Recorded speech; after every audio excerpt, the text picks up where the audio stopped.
Volim da doniram jer me to čini srećnom i ispunjava.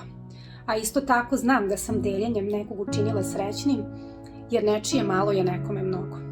Rada pomagam, ker je za boljši jutri vedno potrebno začeti pri sebi. Saj je sreča nekoga drugega tako pomembna kot moja. Ja rado doniram jer želim podijeliti sa drugim ono što imam. Dati mu nadu, vratiti vjeru, osmijeh na lice, da može da se školuje, izliječi i obraduje jer nam procjenjuje. Doniram zato što to je najubavata čovečka osobenost.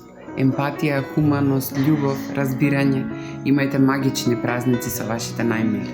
Rado doniram i pomažem jer smatram da je to važna investicija u našu zajednicu i da trebamo pružiti ruku podrške onima koji je najviše trebaju. Rada pomagam, ker me žalostijo težke zgodbe drugih ljudi. Rada pomagam, ker me to javnost vpliva. Doniranje je mnogo važno za mene i moju porodicu iz prostog razloga što na taj način učinimo i svoju djecu da budu dobri, da budu bolji i da pomažu drugima kojima je pomoć potrebna. Un vorrei per një buzëqeshje më shumë dhe për një botë më të mirë. Rad pomagam, ker ko pomagam drugim, pomagam tudi sebi. Zato što možem, sakam i znam da pomognem. Ja volim da doniram zato što si bogat samo onoliko koliko daješ drugima.